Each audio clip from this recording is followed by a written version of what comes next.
The fourth and final season of What's the Biz is brought to you by our amazing sponsors and the support of viewers like you. Thank you.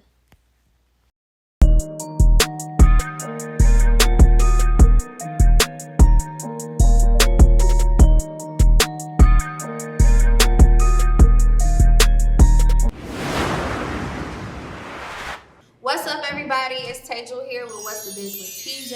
You guys are in the final season of What's the Biz. And yeah, snap it up. And I'm so excited. We are really just trying to figure out what the next steps are. We want some tangible action items from this conversation. Last week we interviewed Black business owners, so now we are interviewing some of my favorite minds. I would call them experts. They would probably humbly say, yes, I am, or disagree. But yeah, if you could start introducing yourself, I'll start with you, superstar. Sure. Great, my name is Amaha, Sellassie. With Co-op Dayton and present for Gym City Market, and on Instagram for the benefit of all beings on Instagram, and then Co-op Dayton. I'm Chataun Moore-Denis, CEO of Shop Black Biz, B-I-Z, Dayton.com. It is Dayton's Black pages for Black businesses, and I'm also the CEO of Grant Source. And you can find me at grantsourceconsulting.com or Grant Source. And for Shop Black Biz Dayton, you can find us on all social medias, Facebook, TikTok, Instagram, Shop Black Biz Dayton. The truth. Thank you. My name is Cooley-Love. You can find me several different ways. It depends on what you want, because I'm a master crafter. That's right. I have my graphic design company, Cooley-Love Creations. You can find me at a Cooley-Love Creation. I have my tech company where I teach you to learn and be comfortable with your technology. It's called Tech Love. And then you can also find me now at We Love Farms, but that's under my personal, Not Your Average Cup of Joe. And that's average, C-U-P-P-A, Cup of Joe. That's it. Love it. And I'm Reginald Henderson. It's going to be kind of hard to find me, actually. I'm not on social media. But if you're in the community, you'll probably see me out in the street somewhere. Find them on the streets. Yeah, find me out in the community.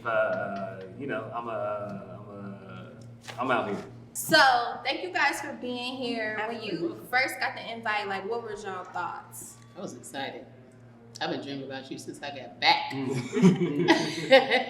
my gosh, I love that.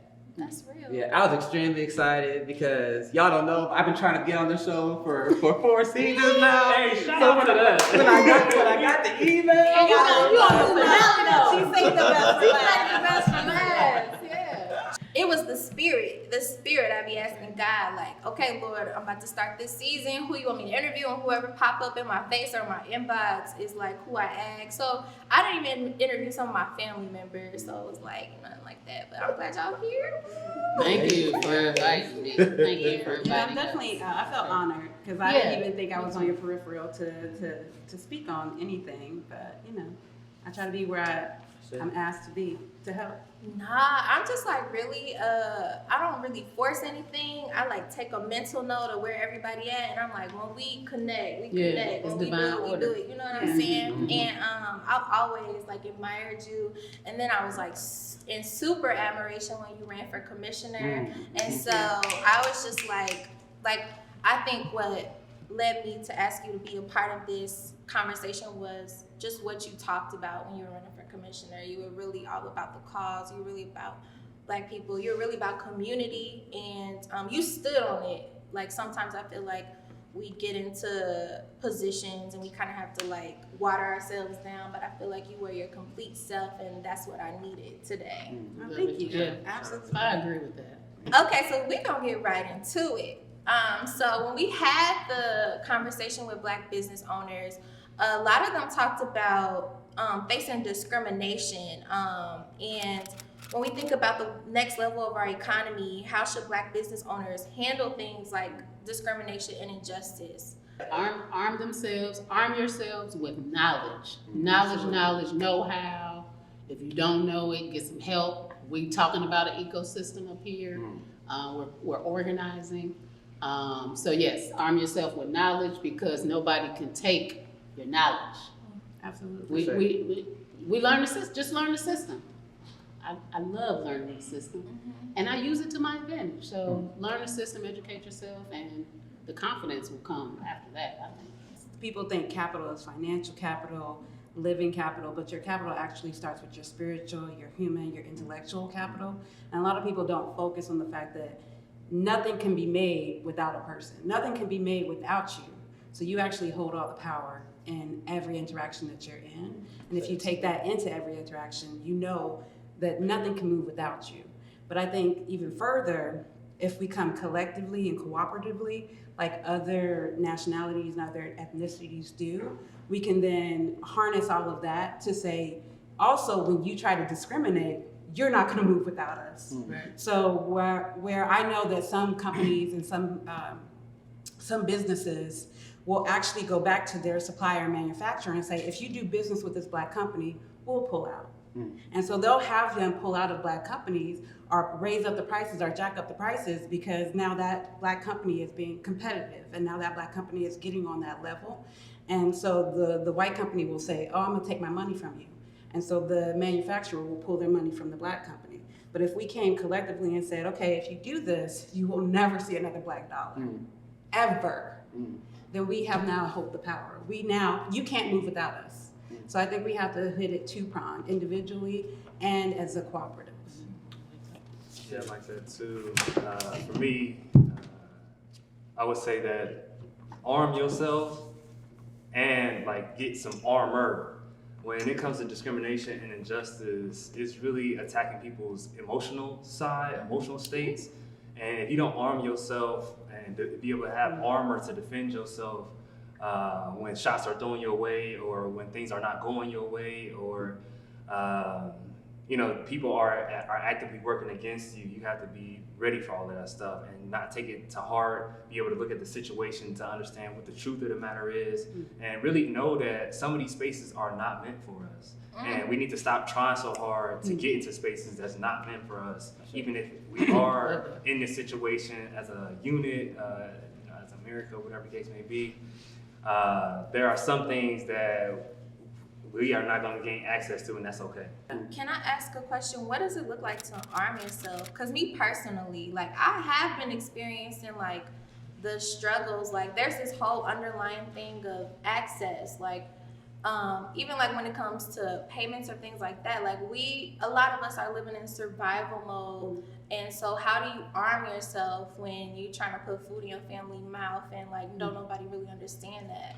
For sure, I think it's about getting the tools, one being knowledge, another being literal arms sometimes to be able to really protect yourself, because it is still dangerous here and everywhere.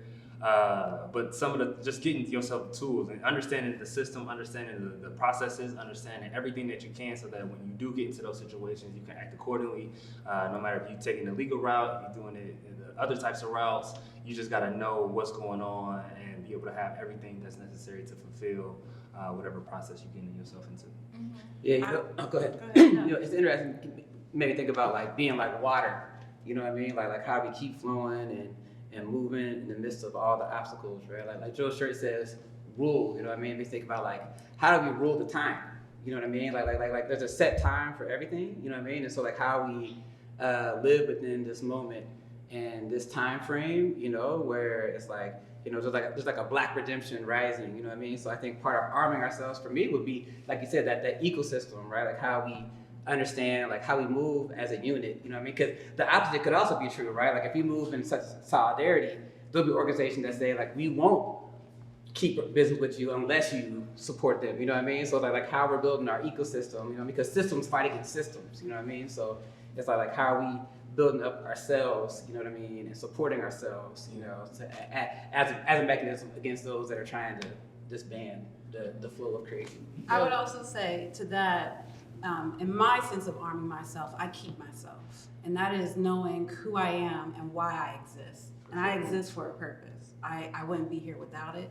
And so I look to Elohim, our God as some people call him, to know that no matter what comes against me, even if I can't eat today, one, your body doesn't need to eat every day. The most you need is water every day.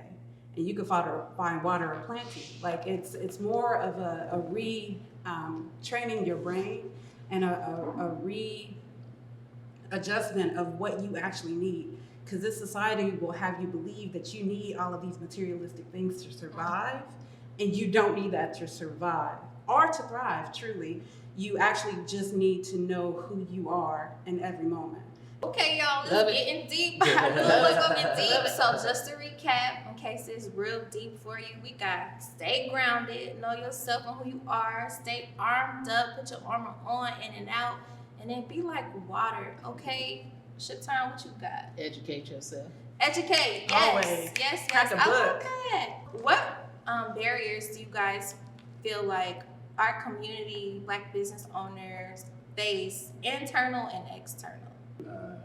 Community trust, interrelational trust, because that will lead to love, that will lead to better conflict management, that will lead to so many of the nuances and barriers that we have in our internal community to be nullified so that we can actually start to work together in an efficient and effective manner. So we'll start with trust. Absolutely. Yeah, and if I could build on that, like I 100% agree that I think trust is like a huge issue, right? And like how, you know, we have more resources and gifts, especially on the West Side, than what we're living into because of our lack of relationship, right? And so like how we're like, you know, healing these historical wounds, you know what I mean? Like how are we, like, to me on some levels, we gotta, like part of like developing a counter narrative of like how we see each other and like how we move with each other and to see ourselves as like a unit. You know, I think part of it is like making the social choice that like we're not aspiring for something, but we're actually in a moment. You know what I mean? So then how would I adjust my life to that moment? And how do I understand that we have a shared future together? You know what I mean? So when you're shining, I'm shining. So we're not competing against each other, right? And we're creating a space that trusts that we can put our gifts to the center of the circle. Because that's where the power is at, right? And also the opportunity, right? Because when our gifts come together, it automatically creates opportunity or like a social wind. You know what I mean? That like blows us forward. I feel like our trust is like majority of us, even me for real, like I'm working through it, is in capitalism because that's what we know. Cooperation is scary because like working with other people means dealing with their pros and cons. And trusting them. And I feel like I'm learning the tools to do so, but I still am learning them. Like I don't have them all the way. It is a process. And the issue is they've repackaged the idea of cooperation as not our inherent idea. And that's how we operated. We operated as a collective. We operated as a cooperation. The farm tactics most of the information that they use now came from us, came from our knowledge, because everybody came from us in that one space. Like if you look at history, there was Pangea. It was all one space. We were all one people. The only difference is you got further away from the sun. So even your lightness is not a difference. It is just you don't have as much melanin. You are not a different race. We are all of the human. And so if we go back to that understanding and we keep that in ourselves and in our interactions with each other, we can bypass all the other stuff where we're just trusting the next person to say, you're gonna do me dirty. I think that another barrier is our lack of willingness to take big risks. Like if we want to really change our communities, really change the way that people interact with each other, we have to really jump out on faith, take a leap of faith, and forget everything that we thought was true, thought was right, thought was real, and take a chance on ourselves, take a chance on each other. Because until we do that, we're going to keep following the same loop, following the same path and pattern that the oppressors obviously got us under. I would say a lack of self-worth. We have been socially conditioned to question ourselves, to believe it's too good to be true. That's one of mine. It's too good to be true. And I'm blessed and highly favored. But it's still in the air. I still have to work on myself every day with negative talk and affirming myself and hugging myself, you know? So just getting over the socially conditioned ideas of what should be or what they say. Who the hell is they? Make up your own mind about who you are, who you want to be, and continuously, because our minds are just tape recorders. It's just recording what we give it on a consistent basis over and over. And as Joe said, you materialize where your energy goes. So if we focus our energy on what we want instead of what we don't want, then we start to magnetize to us that which we really are. But we have to embody that first before that energy and that frequency to stay at that level. Right. One thing I want to share real quick for you, Amaha. I had a friend recently, been working hard since we've been in high school, hard worker. And so many good things are happening for him now. And he was just like, man, this stuff is happening. Like, sometimes I feel like, am I about to die? Like, when really good things happen, when we get lump sums of money, like, there's this feeling that I felt before too. And I feel like it's important to know, like, you deserve resources, you know. Could get so deep into that, but I let my hot go. Yeah, no, I'm just kind of like bubbling off this conversation, right? And you had me thinking about like how to be the thermostat and not the thermometer in the room, right? Because like if we know that change begins with ourselves, you know what I mean? And that like the more that we're manifesting what we want to see in the world, then we're occupying that space, which then sets new patterns in the community, right? And so, and like, I think that's part of the collective courage, right? You know what I mean? Like there's this book called Collective Courage about like how like we're in this fourth wave now of Black cooperative movement, right? Because it's not a new thing and it's not a white thing, right? And so like we're witnessing it right now, but like now is that time that we have to have that courage individually to actually work as a collective. You know what I mean? To let's rise to the occasion, because there's nothing hindering us but ourselves. You know what I mean? There's no external force but our willingness. You know what I mean? Because when we're looking at trust, right? Like trust is the foundation for everything, because we can't cooperate, we can't collaborate, we can't do anything without trust, right? They say it's like a fragile bridge that we build each day. You know what I mean? And so, and it's like it's the foundation for a community, right? Because like if we look at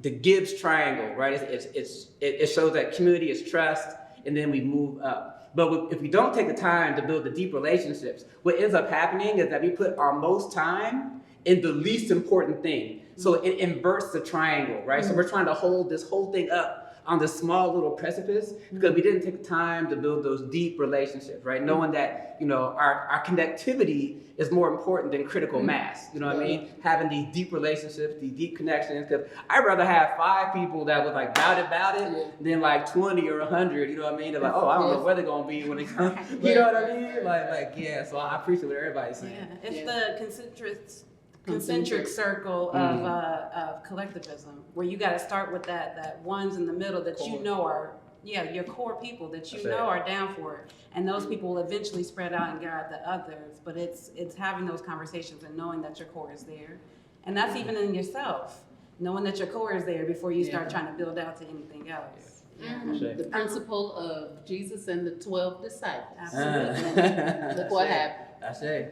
I love all these vocabulary words. Concentric circle. Period. What was the triangle's name again? Give Right. I learned that. And then we gonna reshare that for you. So a lot of this is like healing, self-reflection, self-building. Do you guys think it's our responsibility to help each other put on that armor or get grounded or build the trust? And I want to come back to the trust because I'm like, okay, that's true. How do we build it though? But I want to know, is it all of our responsibilities to like help each other get in that mode? So I see myself as self. You are all me too.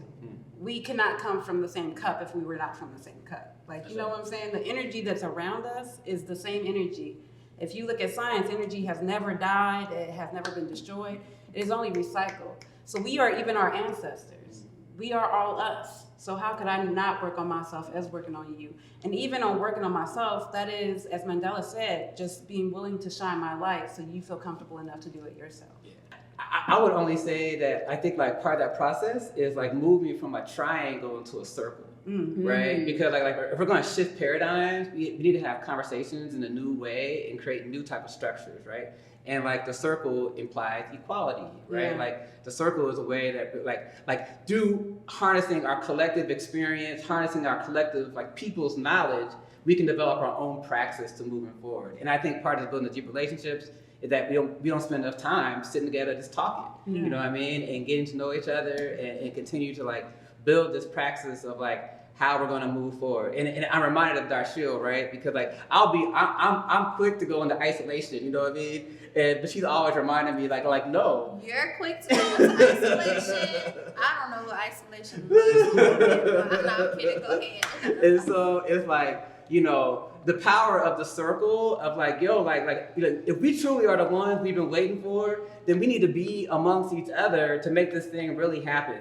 You know what I mean? And like, again, it comes to our own social choice. We have the power to choose to be together. We have the and to what degree, you know what I mean? Like those are all our personal choices, you know what I mean? And like, when I think about what Joe said about our ancestors, right? They're like, right now, we're inheriting seeds that we didn't plant. You know what I mean? Like in the Bible it says that one plants, one waters, but to the Lord be the increase, right? Mm-hmm. And in this hour, you know what I mean? Like there's countless seeds, countless, horrible situations that people have been in that are like seeds for this hour. And so like how do we come into alignment to allow, you know, these things to flow, right? To really walk with our ancestors and be our ancestors' ambition, you know what I mean? To take this thing to another level.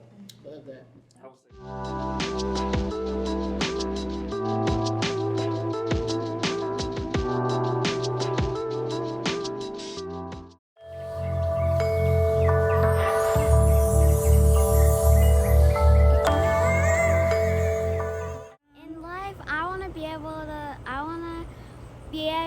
To have fun, do a lot of, I don't know, like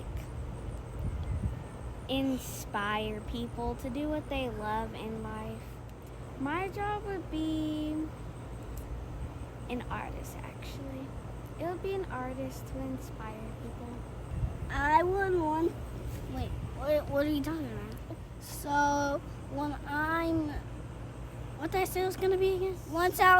When I'm gonna be a sea diver, I picture I wanna look for whales and big whale sharks and one that does not look like a regular whale shark.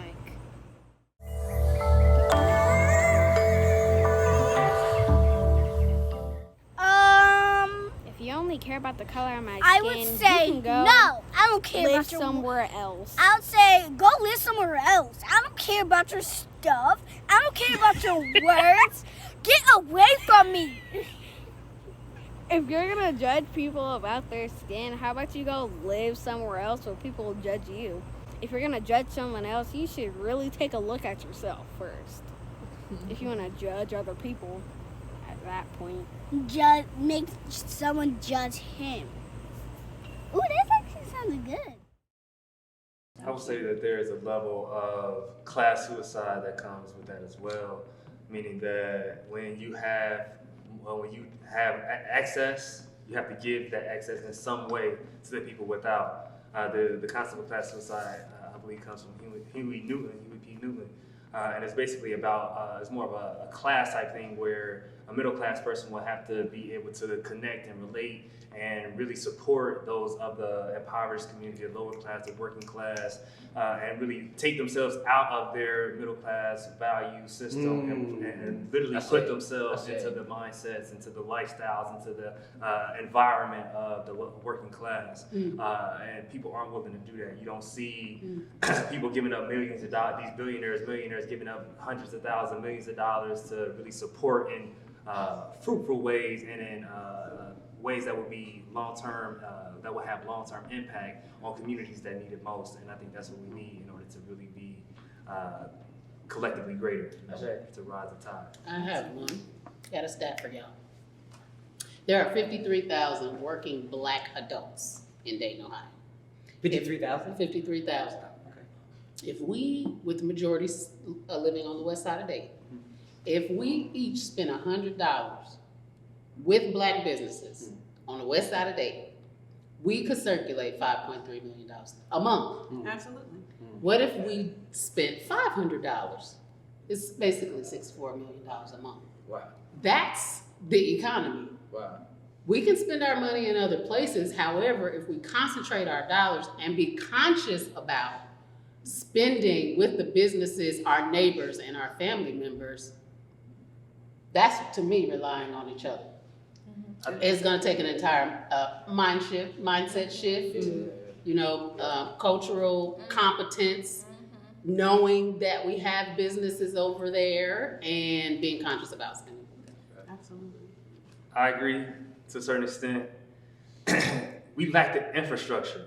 We lack the literal systems to make that actually possible, though, and that's where I think the next generation of the Black economy needs to be looking towards. How do we create the manufacturers? How do we create, or how do we produce for our own community? Because if we, no matter if you spend $500, $1,000, $100,000 with the Black community, we still got to go to Hanes to buy T-shirts. We still got to go to whomever outside of our community to produce the things that we are creating. And so shout out to you for being a farmer and producing your own food. Like, we have to go outside of our community to import goods and not be exporting goods. Our community cannot grow. You know, sorry, go ahead. Go ahead, then I have a question.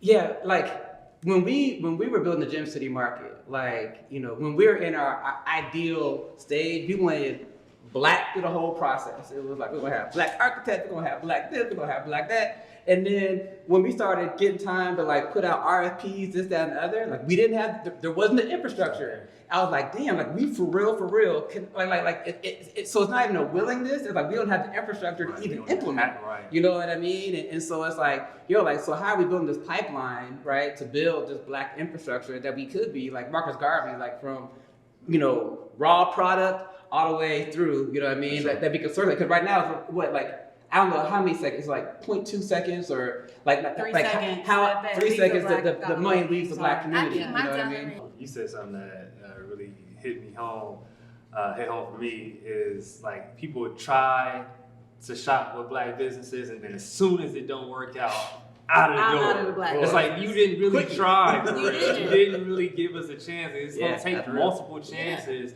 in We're order still for us to building. give it because we still build. We not Hanes. We not Walmart. We not none of these people that's gonna be able to get it to you just like that. It's gonna take time for us to develop, learn from our mistakes, and then be able to finally produce that product. And it might if not you even stick with it us- might not even be right the first time. It might not even be right the third time. You still gotta shop with us. Yes. We got to start somewhere. We You know, do. we can produce, we can create some stuff. We just got to figure out with the resources that we have locally, what can we value add and create and produce here. It's stuff that we can. I got multiple Black farms in the directory now. Right.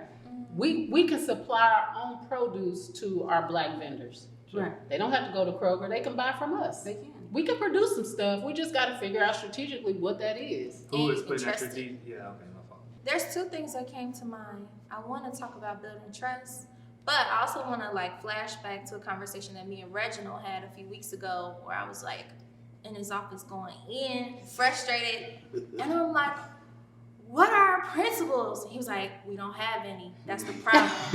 I was like, oh, that makes so sense. Like, what are our principles? What are our collective principles? And I feel like as we talk about those next steps that we really need to do, we have to understand what our principles are as a collective and learn how to compromise and understand that my principles might not look like Amaha's, Chataun's, Joe's, Reginald's, but like coming up with that base and what's in tolerance. We cover everything. Yeah, I agree. Like, you know, like King will talk about the revolution of values, right? So like when you're talking about like community transformation, like the bottom of like that iceberg is our mental models, right? Like what are our value systems and our culture that then build structure, right? Because, you know, we build structure off of our ideas, you know what I mean? Then we put our resources to it, and that's what builds structure, you know what I mean? And so it's like that's why I think the dialogue is important, right? That like you know, there's going to be principles and values that are going to be different, right? But like Joe said, like when we come together, we can come up with and bubble up what are our shared values. Like these are things that we're all willing to stand on as a circle, right?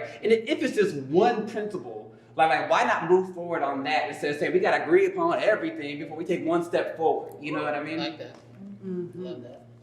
Sounds like something we can do with Shop Black Biz Day. We're already doing it. Yeah. Already. That was the intent. And as we move into like this action based, what's next? What's the biz wasn't for nothing kind of energy. Come on. So when I talked to other business owners last week, they really talked about a Black business coalition.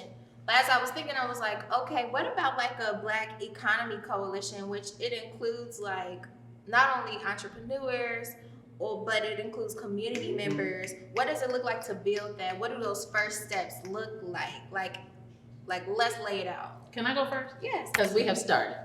It is called the Dayton Black Business Council. And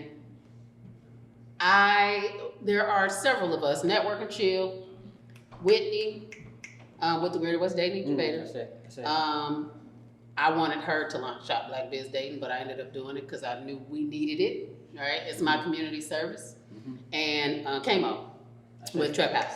And so there was a pocket of money that came up, and there were some folks applying for it. And we said, we should apply for it, right?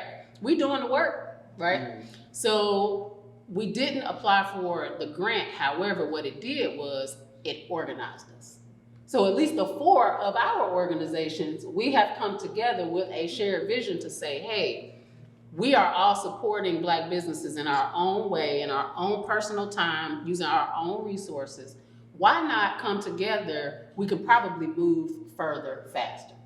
Absolutely. So we titled this, Joe was there, we had some strategic meetings, and we titled it the Dayton Black Business Council. And it consists of a council of advisors, which are OGs that's been through the civil rights movement, just people who are embedded deep in the community that could advise us how to navigate the politics. It has a council of mentors, which are residents and business owners alike. The residents have skill sets and gifts that they have. People who work with people with disabilities, people who are good with working with badass children, because a lot of the struggles that we have as business owners, there are people in the community that can help us overcome those challenges. That's it. And so those are residents, so we calling them a council of mentors. So these are business owners and residents who have skill sets that they are willing to lend to the movement. And then you have strategic resource partners, which are organizations and representatives from organizations that have programs that can service our business owners. Yeah, no, I love this, right? And I think a couple things. So one is like, at the community, so like this is emerging, right? So like, can this thing be the thing? You know what I mean? Like we don't gotta look elsewhere. You know what I mean? Like how we add our bricks to what's already being laid. You know what I mean? That we can lay this foundation to move things forward. You know what I mean? And I think like part of it on one hand is like making visible the system, right? So one half of the system is the business community, right? So how are we bubbling up so we have an idea to do a directory, different things like what is available in the community, in this infrastructure, so we can see what's missing and this, that, and the other, right? Then I think the other half, right, is making that awareness to the community and like having the sense in the community, like, yo, like we can use our dollars to build our own economy towards our own self-determination and our own collective hope, right? So like how we understand what gifts and talents are in the community, how they can talk to each other, you know what I mean? And how I might not ever want to open up a business, but I can make sure that I support the Black business, you know what I mean? Like as a way of this is my way to contribute to the movement, right? To contribute to this thing going forward. Yeah. I think it's a multifold attack. I think we have to change our mindset of what we're after. Because a lot of people are after being millionaires. They just want the money. But what we really need to be after is a collective heightening, a collective elevation, or a revolution. Like we have to be willing to say, we're not going to raise our dollar against you, our community. We're not going to make you continuously pay more every single time because we want to up and get more and get more, especially if our prices haven't, what we have to pay hasn't changed. Why would I charge you more if my price hasn't changed? Because I want more money? Yes, I understand. But a lot of times what you can do with what you already have. The other side of it is teaching the next generation to become that workforce that you're talking about, so that they can take over, so that they can create their own companies, so that you're not taking on all of the customers by yourself. So bringing someone on, showing them the ropes. And the other side of that is also making sure that it's giving back to the community more than just your product, but the mentality and that mode and that light. Because again, the greatest thing that you have is your light to shine.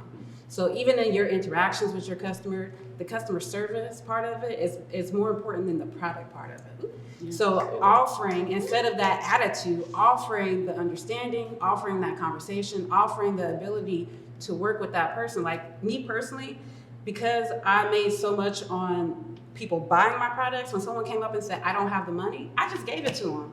Maybe I have enough produce for you to have. I was gonna give it to House of Bread anyway. Why would I not just give it to you who says you're struggling and need it?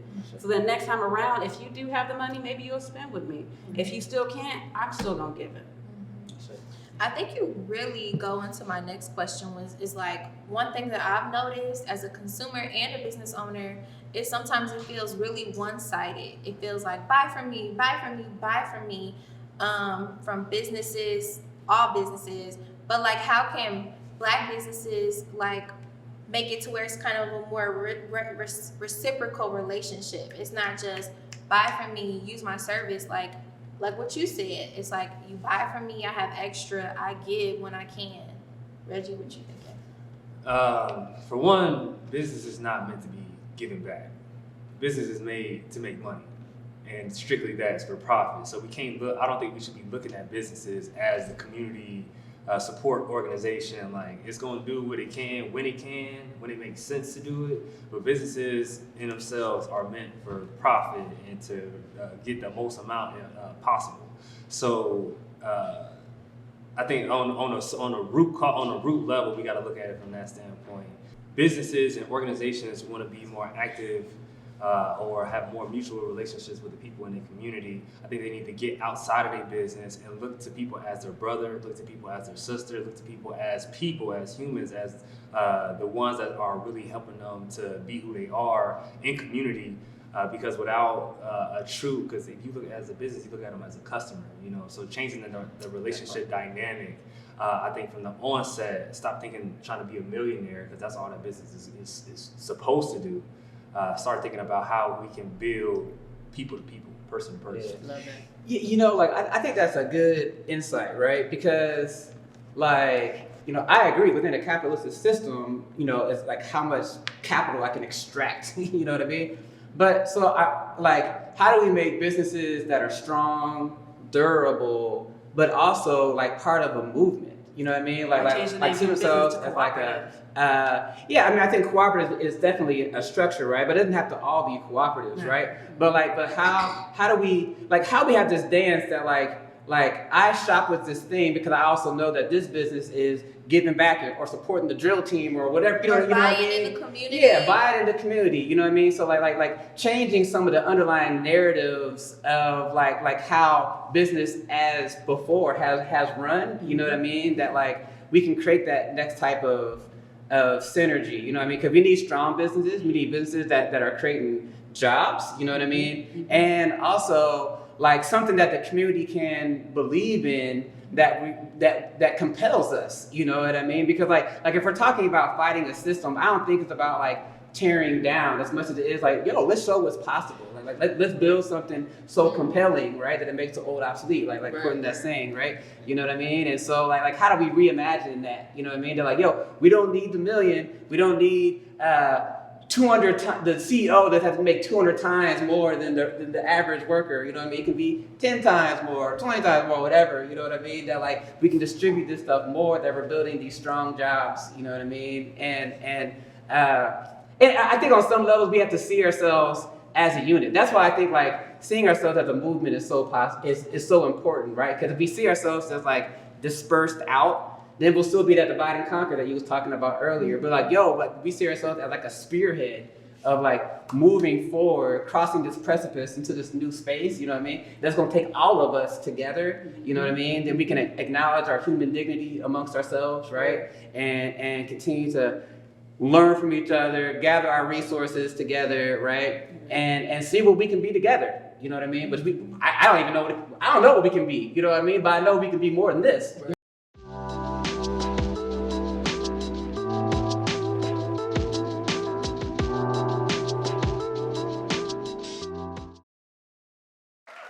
And now, it's time for Cognitive Dissonance with Deontay Allen.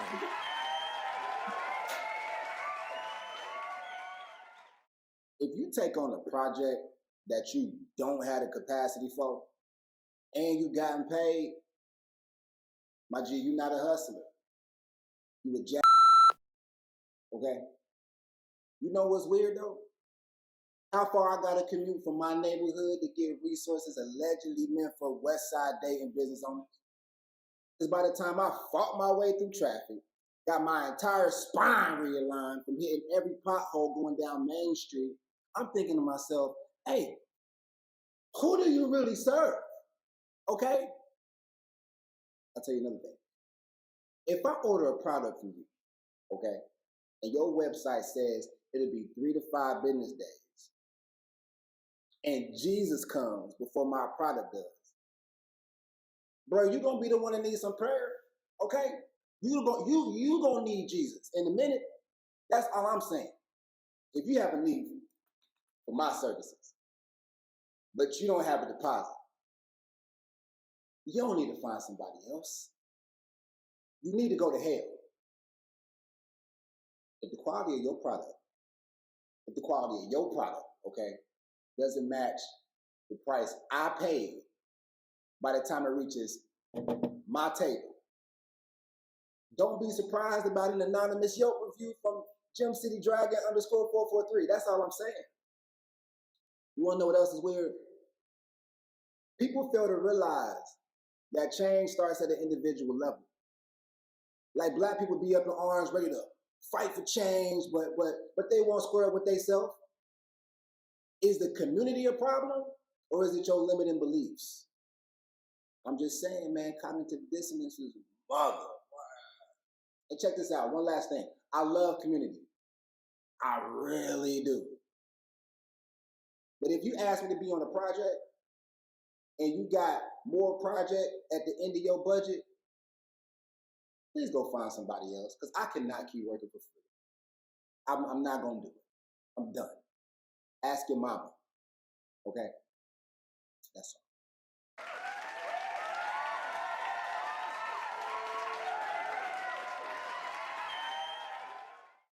So this is kind of like our last conversation, like our last question, and I'm going to ask a question to each one of you. So this next question is about resources, outside resources. Do you guys think that they play an important role into providing support? Like, how can they take their support to the next level? Like you mentioned the Greater West State Incubator earlier, or like resources along those lines. Do you guys feel like it's their job to take their support to the next level? Like, how can they show up for the Black economy? Like, yeah. I would say they can make themselves more well known to the people who need their services. I personally, you don't hear from them as much. You don't hear from when they have events, or when they have, like, it's very, not hush hush, but it takes, like, I have to know someone who knew that it was happening in order for me to get there. And instead of it being like, oh, we posting it everywhere, let's order that sign, let's have the billboard saying we about to have this event so that everyone knows. Like, there's a Black Tech expose happening in Cincinnati. Does everyone know that? Did you know that? Hell yeah. Okay, well, well, there you go. Some people know it, some people don't. There's also a Black funding exposition happening. Like, we don't have all of these resources available to everyone. And especially if you don't have access to the internet. If you're doing it without that, then you can't even get your foot in the door because you didn't even know what was happening. And so it's more about, if I know something, I'm telling you as soon as I know it. It could be word of mouth. It doesn't have to necessarily all be on that institution to spread the word. But let me tell you too, so that you know, like help out your brother, help out your sister. Why would you keep that information to yourself so that you can hoard it and be like, oh, I want the money to myself. I don't want them to know, because if they get it, I can't get it. That's the wrong mentality. If I don't get it, I hope you get it. You know what I'm saying? That's it. You know, something you made me think about. So when Marcus Garvey would go into a community, he would open up like 2 or 3 newspapers simultaneously inside of that community, you know? And so on some levels, like if these things are happening and then there's a gap, right? So part of what I was trying to say earlier is like there's a gap between people that want to do something and the other side, like there's this gap in between, right? So that tells me we need to develop our communication, you know what I mean? And so if it's using the Dayton Weekly, you know what I mean? Like I just think like there's come a time when it's like we need to name the institutions and the things that like, yo, we're gonna get behind these things, we're gonna help develop them and grow, right? So couldn't the Dayton Weekly be this way that like we share all these information that are happening, right? You know, like give thanks, you know what I mean? And like how these things can work together, you know what I mean? And like I love what Whitney's doing, and like this new group of people come for, I'm like, man, this is powerful, you know what I mean? And so it's like, but like, how do we create this space where people know that like, if I find out information, I can put it in these places, like a central hub, like where's our watering hole where we can go to get the information, you know what I mean? And so when I find out something, I put it in. If I'm looking for something, I go to this watering hole, same way. But we haven't established these like basic parts of the infrastructure that we can like move more collectively, you know? Shop Like Biz Dayton is starting that. I said, yeah, exactly. And that's the intention, and I'm making my way over to the Dayton Weekly. So I would love to put all of the businesses that are in the directory. I see us on the inside center page, the whole thing. There it is. You can take it out, put it on your refrigerator, put a magnet on. Yes. So we can be, and it's a very low cost and effective way to communicate. There are 240 businesses in the listing right now. So we got messages. Right. We can send them out. I will go so far as to say that like let's talk, because like I will put some funding behind making sure that happens. Let's do it. Yeah. I'll show action steps right now. Exactly. I love it. Reggie, what's your thoughts? What can resources do? For real, I think that resources need to just give money and get out the way. That's what I said. I like that. Just give us some money, let us figure it out, and keep pouring it. I love it. Yeah, y'all got it in access, keep pouring it. Absolutely, that part. Get out the way. And don't make it so stringent sometimes, because you may have the idea but not have it to prove that you know what you can do until you get the money to do it. Yeah, but the only problem is that who is going to do that? Yeah, you know, it's a challenge. I was with some elders today. I was up in Detroit, right? And the elders were talking about how like we need Black spaces where it's like, you know, like sometimes like funders or whatever, like they'll pick sides. Like if this people line up more with my interests, then I will support them and try to prop them up, right? And so like we need a space where it's like, even if like people aren't fully agreeing, like, no, don't jump in this conversation. We're gonna work this thing out for ourselves, you know what I mean? And like having that space that we're really like building our thing, you know what I mean, that we can move forward. Because oftentimes like I 100% co-sign what you're saying, you know what I mean? So it's like how we create these type of spaces where, you know what I mean, we come to that mutual understanding on however many levels that we can then move forward with that without like outside intervention, trying to like, you know, pick favorites or like, you know, manipulate the space towards an aim that's not fully towards our liberation, you know? Love that. Well, guys, I wish we could really talk all night, but we got 5 minutes, so I definitely want to just ask you guys each a question. So one thing I really want to make sure that there's some tangible action items, and we have a few already. We're going to share them on social media, but Amaha, starting with you, what is something that someone who is watching this that is yearning to build the Black economy, that is yearning to be a part of the movement, can do to like elevate it and be a part of that movement? I would say first, you know, step into the circle by like making yourself known and connect to somebody that's already kind of doing this thing, that we can start having some more deeper conversations. You know, if you're a business, you know what I mean, you know where to go, you know. And I think like, you know, I would suggest that we form some kind of study circles. You know what I mean? That like we start studying together, like what our liberation looks like and how to move forward, and like how we develop our collective praxis. Praxis meaning like what ideas are we striving to put into reality that we can like. So yeah, I would say study circles. I love it.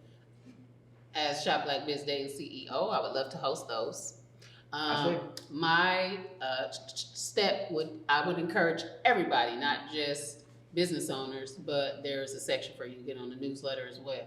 So my intent is to promote everything Black, right? To be a communication channel for as much that's going on as possible, as much as possible.